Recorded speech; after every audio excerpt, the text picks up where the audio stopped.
Hello and welcome to the BXG Podcast. We're happy to have you here tonight. That little end of the weekend hug. I hope your weekend was fine and dandy.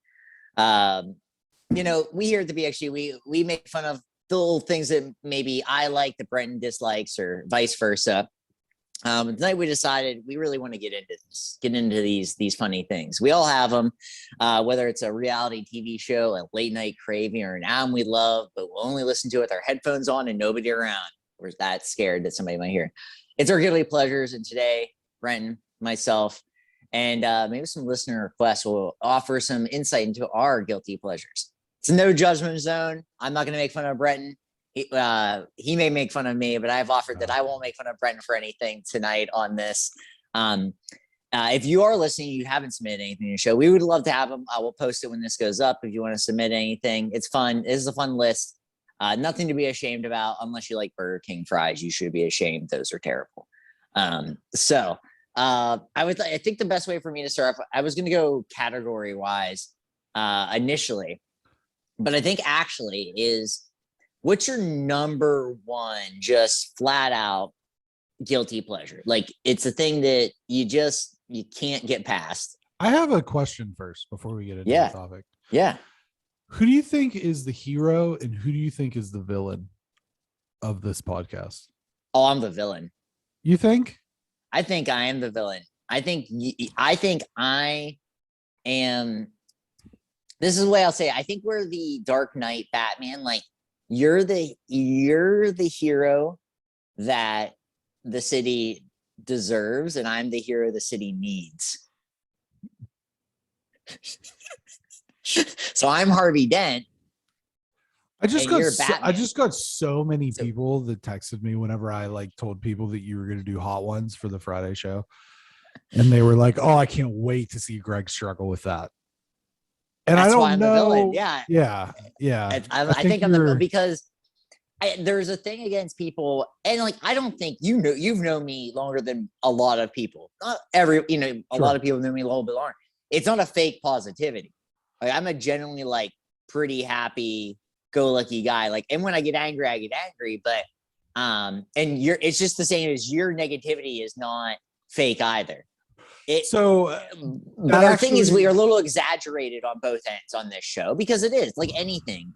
When you're doing this, it may be slightly more exaggerated, but I am a genuinely jovial person who wants to think the best things are actually there. And so I saw this on I can Twitter. understand people rooting against me.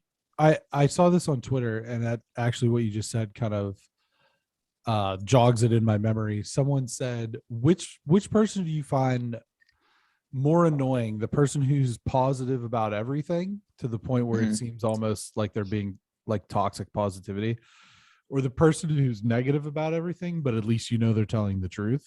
And I said, well, as a B, I can tell you that I hate A's. You don't hate me. No, but I don't find your positivity to be toxic.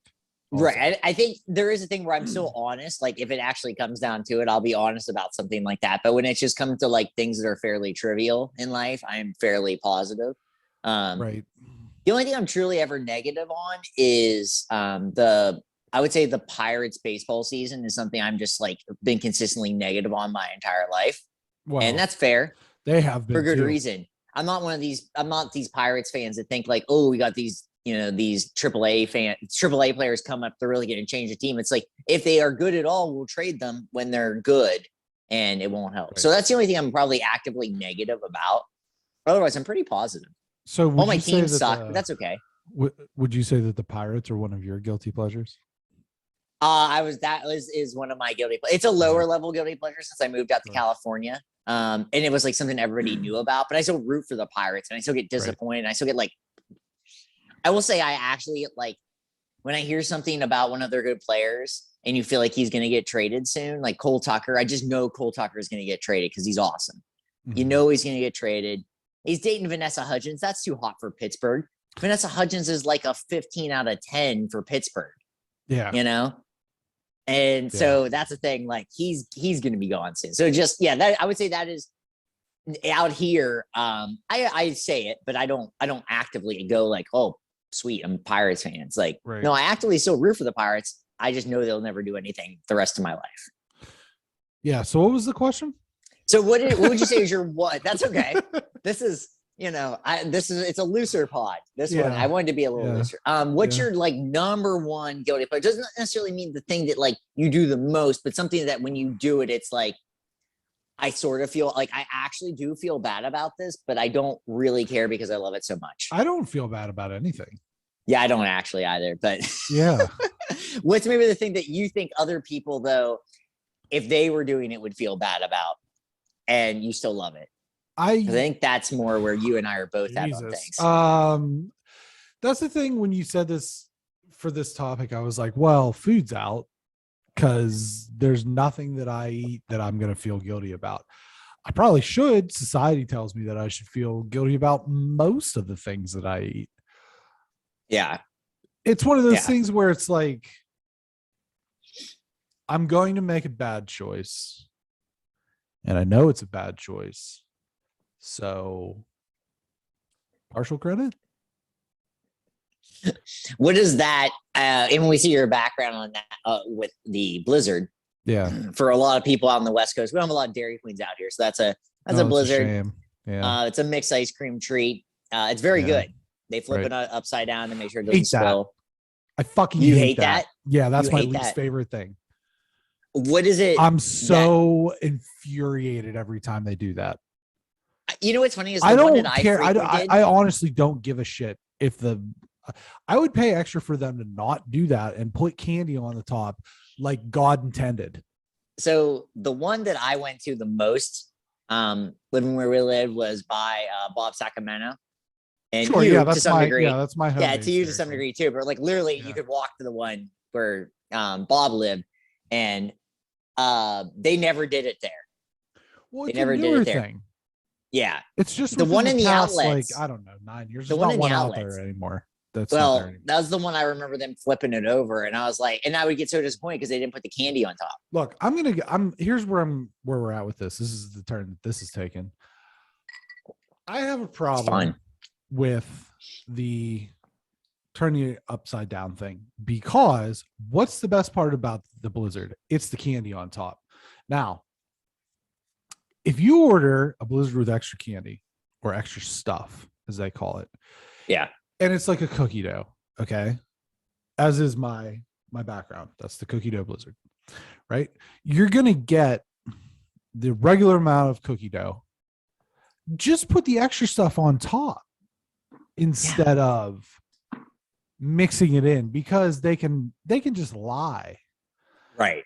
Case in point, I get a lot of Reese's cup Blizzards with extra candy, and I had one and there was no candy in it. I ordered extra, and this was from the one in Grove City. So I confronted the manager. I said I ordered extra candy. There's no candy. And his explanation was, well, sometimes with the Reese's, it might just be peanut butter dust. And I said, that's horseshit, because I paid for extra candy, not extra dust. So, Mr. Manager, Grove City, Pennsylvania, Dairy Queen, you've been served. You have been served. What is your number one Blizzard, Brent? What is the one? I just, like, my thing is there's no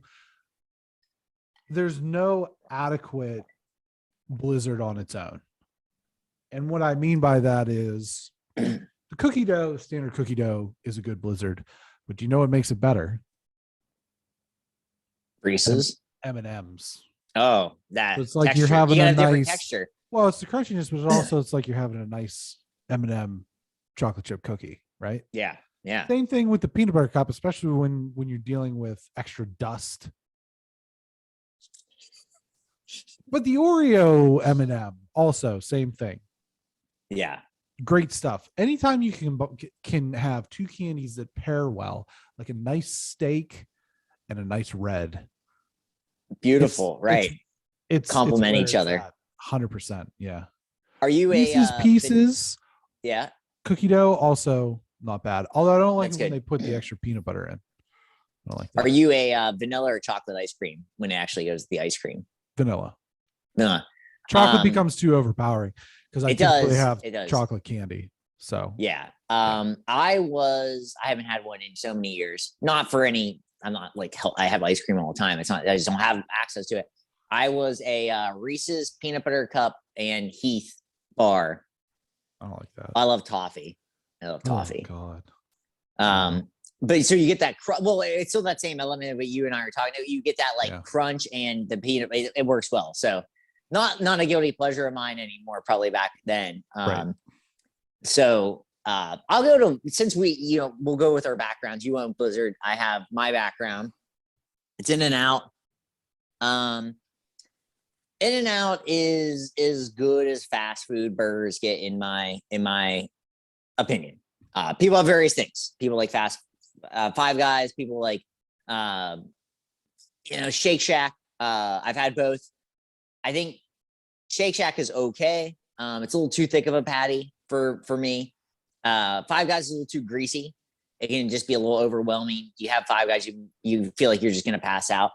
In-N-Out obviously has the menu that everybody knows about. It's crazy. You can get all these different things. My go-to order when I first moved here, and maybe you're a little couple pops more than you should or something. You decide to go through the drive-through with someone else driving at 1:30 in the morning. And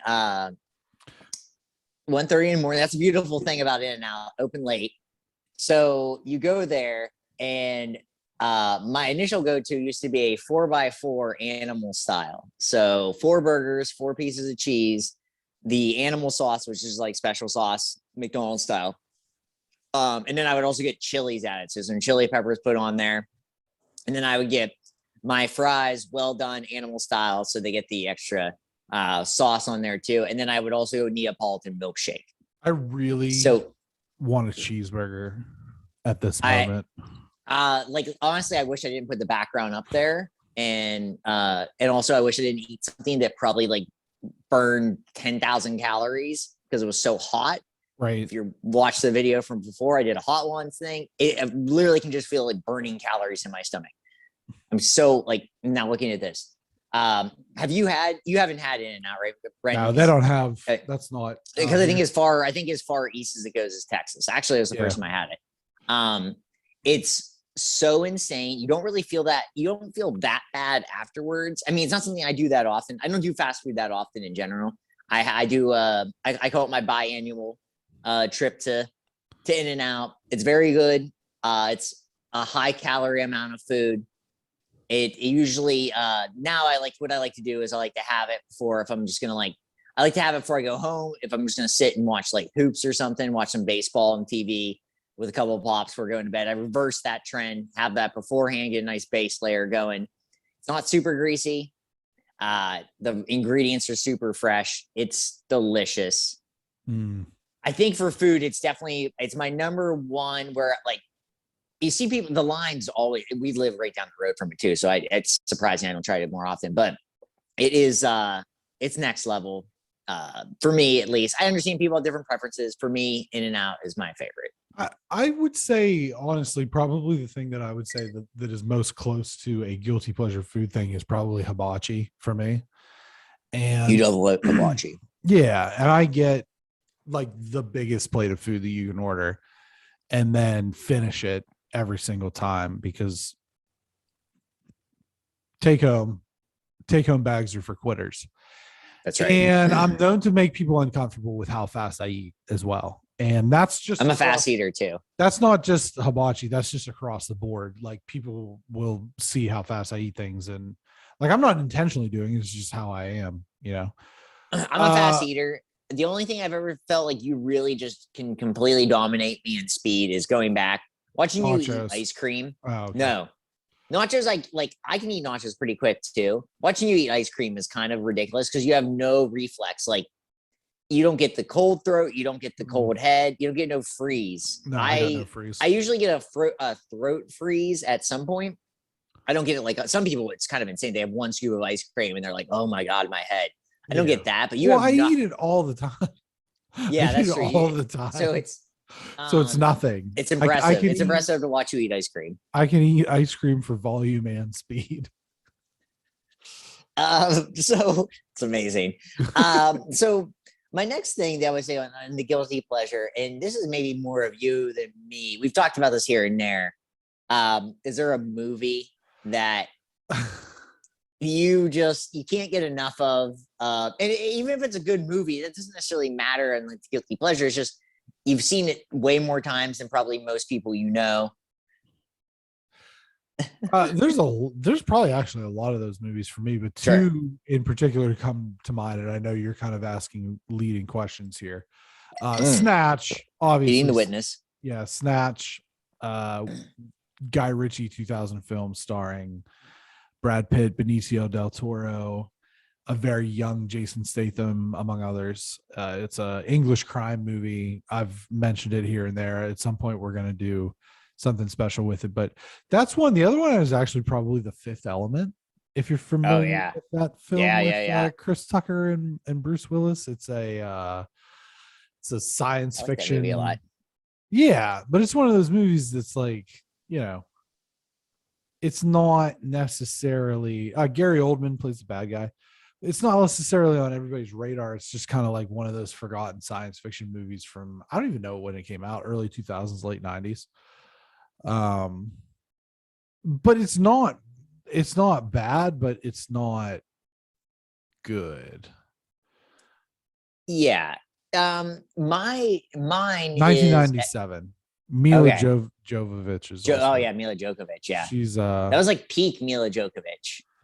97, that was maybe even a little bit before, but yeah. Pre-peak. That was a big time for her. Yeah. Corbin Dallas, for me, I talked about all the like movies that I really loved and maybe I've watched a lot. I'm going to talk about Winter Soldier, Skyfall. Now, in that same realm, I talk about Skyfall more than any of the other James Bond movies with Daniel Craig. The one I've actually watched the most is Quantum of Solace. The movie is a hot mess. It is the girl that's been overserved at the bar in her dress. She's broken both the heels on her shoes. She's crying, mascara's running down her face. But man, I love this movie. It's so ridiculous.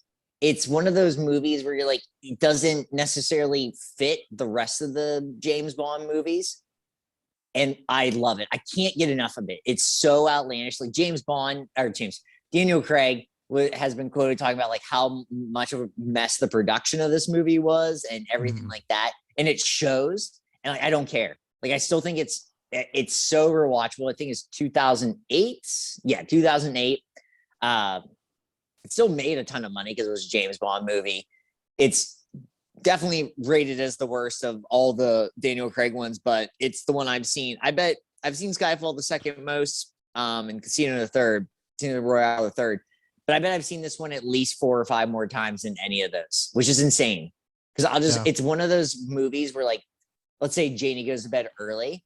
I just pop it on and I'm like, I'll watch a half hour of it. And then an hour and a half later, I'm still up and I'm like fully enthralled. And like, this is so crazy. Right. Because of all the James Bond movies with Daniel Craig, it's the one that has like where the plot literally means nothing. Most James Bond movies, the plot doesn't mean a lot.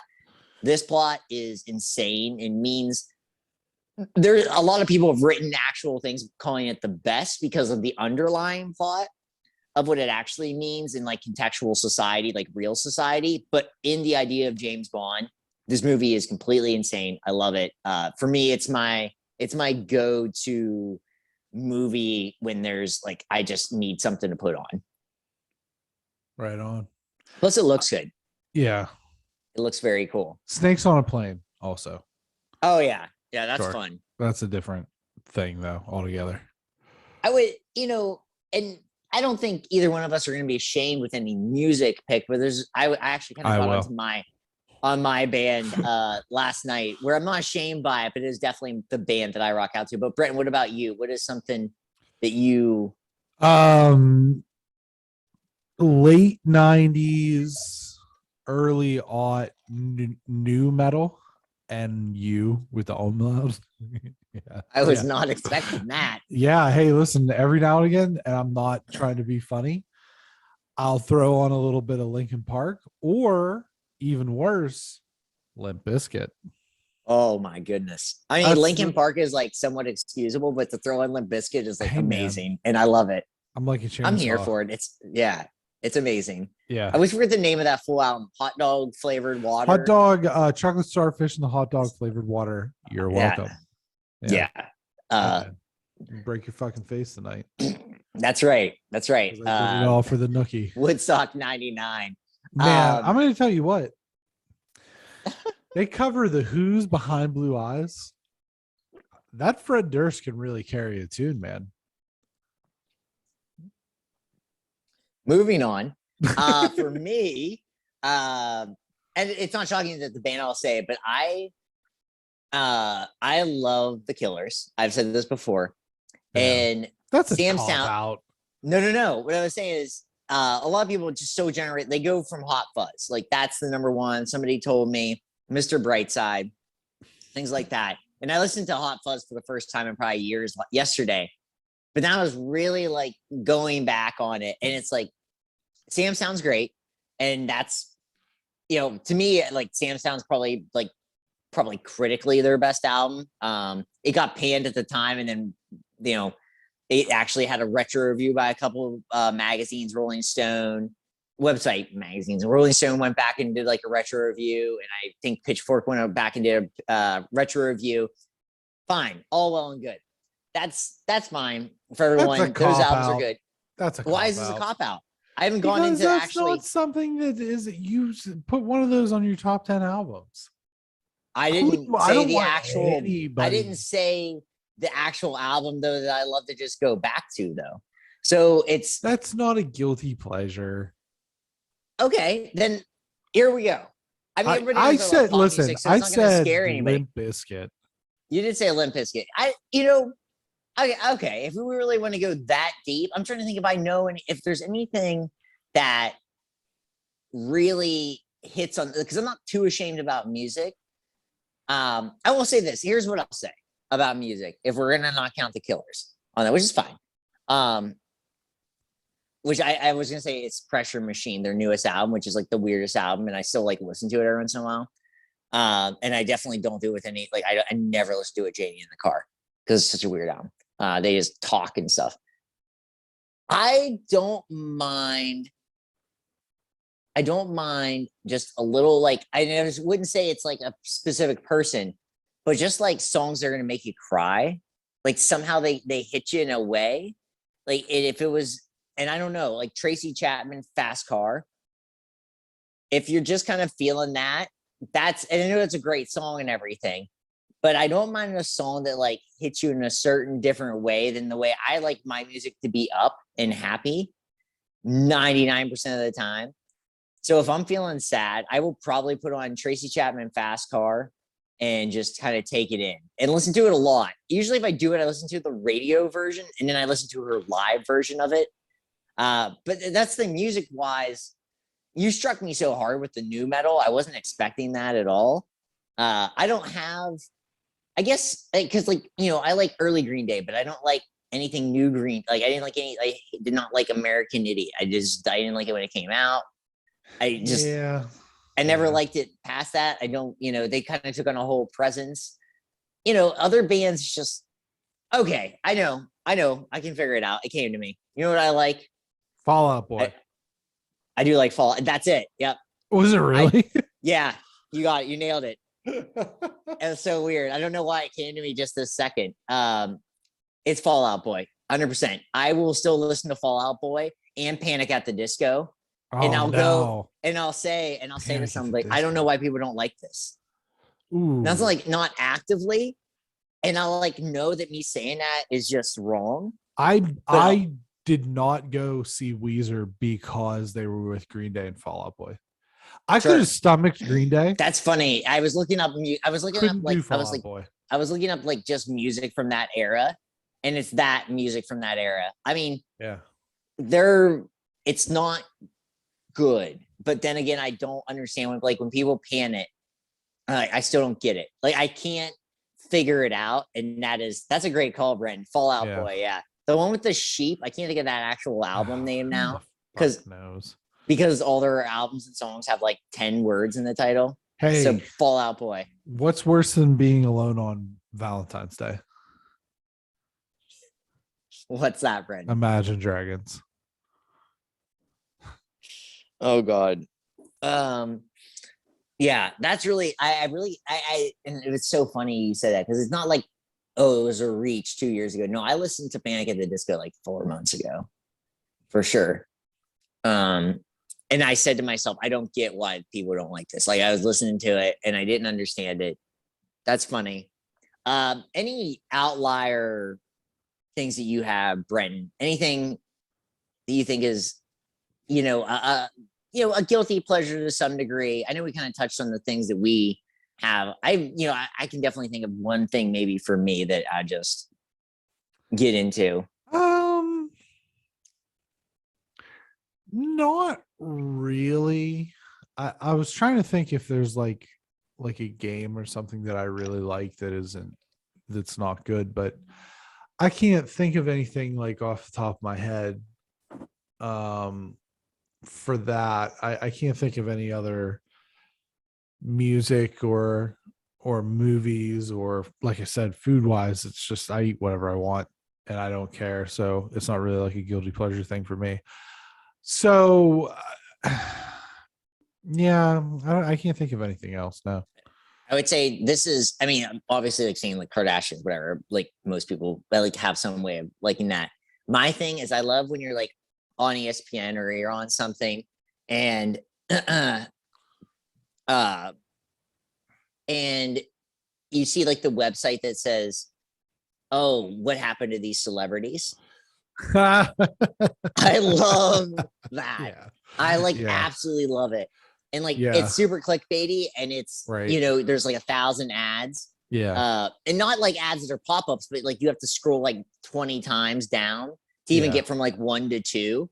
Right. But like, I love it. And it's like most of these celebrities, you're like, yeah, I never even heard of this person. But then you'll get that one celebrity from like a 90s movie and you're like, oh no, they like, oh cool. They like own a restaurant chain in like Alabama. Good for them. Yeah. I love those. I love those. I guess maybe then the thing for me is, and I resist the urge most of the time to click on them, but it's like what Harry Potter house are you? You know what I mean? Or yes, those are good too. Yeah. Which I was way more into this probably like when I was reading the Harry Potter books, which was not actually that long ago. Like first time I read them was 6 years ago now.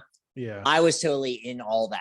Like I was anytime I would search for them. I'd be like, what house am I? And then, I would get Slytherin. I'd get Slytherin. And most of the time I would get Slytherin.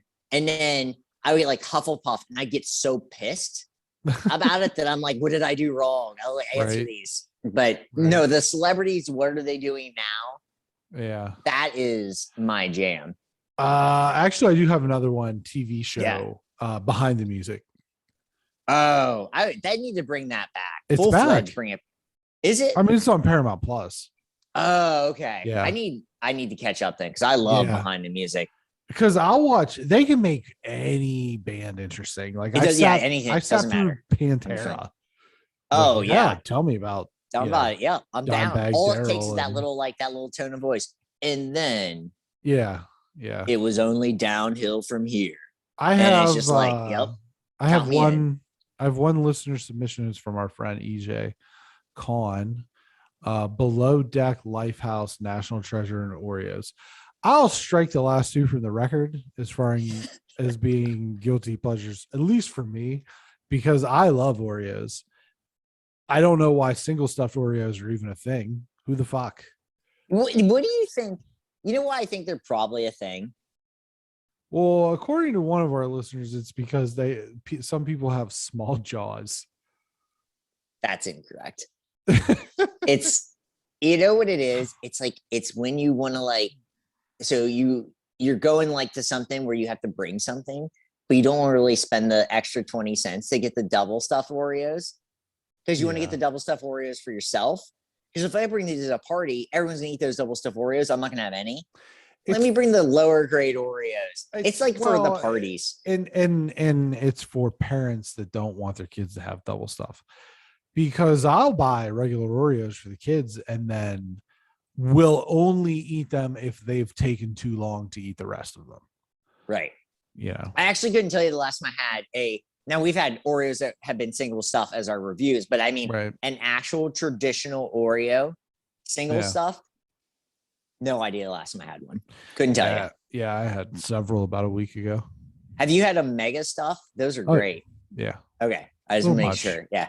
I think actually the actual mega stuff is probably just so good with milk.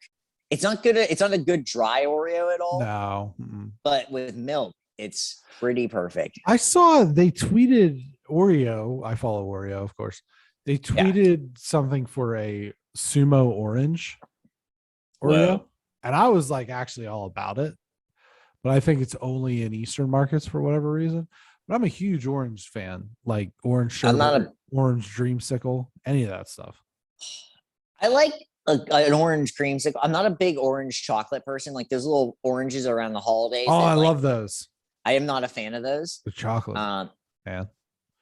It's just, for whatever reason, it doesn't work for me. I don't know what it is. I'm not a big orange person. I love all other citrus. I'm just not a big orange fan. And I think it's just too sweet sometimes. Call me. I don't know. Maybe. I love every other citrus though. Lemons, limes, grapefruits. But National Treasure though, if you don't like National Treasure, actually fuck yourself. I think the thing is like it used to be, I'm not like disagreeing with EJ because I understand like people say, I think it actually used to be considered like, oh yeah, this is a guilty pleasure. But now it's become so much that everyone just has admitted it's a guilty pleasure that it's now fallen out of the guilty pleasure thing where it's like, no, we just like this because it's entertaining. It's Nick Cage. Yeah, I never really would have considered it a guilty pleasure because from the first time I saw it, I was like, that's a good movie. Yeah. They're all good movies. They should do another one. I know he declined that it's going to happen. They're going to do a series. Yeah, like no, do the movie. Just do it as if nothing happened. That's what you do. You do a movie, just progress it very forward. We don't even mention anything like it's been 20 years. Make it like it. Just do it. That's all. That's all we want. Well, we're gonna spend a little time in the near future talking about Nick. So we'll maybe leave that conversation for then. It will be in a glass Nick Cage of emotions. It'll be amazing. Well, thank you, Brenton, for sharing some things. I really can't believe the Linkin Park Limp Bizkit thing. Like Linkin Park is somewhat excusable. The Limp Bizkit was the biggest thing from the night. Kid Rock. We'll bow with the ball. Bow with the ball, bang to bang. Yeah, when I watched the Woodstock 99 documentary, I definitely had Ball with the Ball stuck in my head. Yeah, and then you sniffed me out with the Fallout Boy, which I in the Panic at the Disco, you brought that out, which is fine. It's good. It was free. If you do know someone that likes Burger King fries, though, report them to the authorities. That's definitely a problem. That will definitely rear its ugly head. Here's where I'm at with that is of all the fast food fries, they are the worst. They are the worst. And it's not even close. But I will eat them. I won't. Well, I won't. They're so bad. That's why I'm two of you. That's true. The best is McDonald's. Yeah. Agreed. And then there's really and I'm talking the major ones. We're not going to get into the nuance. Yeah, it's a pretty steep drop off. But I would say Wendy's is next. I don't like Wendy's. They're just, here's the thing with that. I don't even know what I would say is next because the next is so far away. Yeah. That if you start getting into the weeds with the smaller fast food chains, it's different. But we're not doing that. Yeah. I'm talking to the big guys. I'm talking about the big Wendy's, guys. McDonald's, Burger King. Yeah. But anyway. Anyway, thanks for listening. Like I said, if you do have one that you're now listening and you want to share, do have a post. It's fun. We just, my God, Brenton said, he said Limp Bizkit, which I love that he did it. I said Fall Out Boy and I said Panic at the Disco. Yeah. So you really are free to say anything at this point. Right. So let us know. We'll put it up. We'll have the show up on Monday. So we'll submit it when you hear it. The day is Monday since you're listening to it. So let us know at the BXG Podcast on Instagram. You can reach out on Facebook.com, BXG Podcast, Instagram. I'm at GT Phils. Brent's at Y2 Twitter at BXG Podcast, at GT Philson, at Y2B, and of course, YouTube channel. You know what to do. Like and subscribe. Ring the bell, everyone. If you're at Long John Silver's, ring that bell too. Actually, the fries at Long John Silver's used to be good. I don't know. I haven't had Long John Silver's in a long time. I remember those I've being never good. had Long John Silver's. Really? Well, you don't like Fish. fish. Yeah. The chicken's good though. I remember the chicken being like fine. Also, one of those things I haven't had in 20 years. Maybe nothing's good anymore. I have no idea. You know who might actually have worse fries than Burger King? No. Sonic. Oh God, those are bad too. Because they're so Sonic, little. This is just maybe a hot take. Sonic's just bad in general. I don't like Sonic at all. I think it's just bad. Fan. The commercials are great, and that's it. Yeah. It's terrible. I think Sonic is the low of the low. Right. The drinks aren't even good. No. And that's what they promote. Yeah. I mean, bad. I'll tell you one thing. If you screw up a milkshake, you should just be condemned on the spot, burned down, protesting. McDonald's. Oh, I'm sorry, our shake machine's broken. I'm talking. But when it works, that's just lazy teenagers don't want to clean it. That's what it's always been. When it works, when a McDonald's milkshake machine works, or more accurately, the ice cream machine, the ice cream machine for the flurries at McDonald's, finding a consistently working ice cream machine is like finding a fucking unicorn with a gold horseshoe up its ass. It's true. I remember having problems with that, but maybe that'll be something we get into at another point. Just things that really drive us nuts. But thanks for listening, everybody. Aloha to our friends in Hawaii. Thanks for listening. Take care, friends. Take care.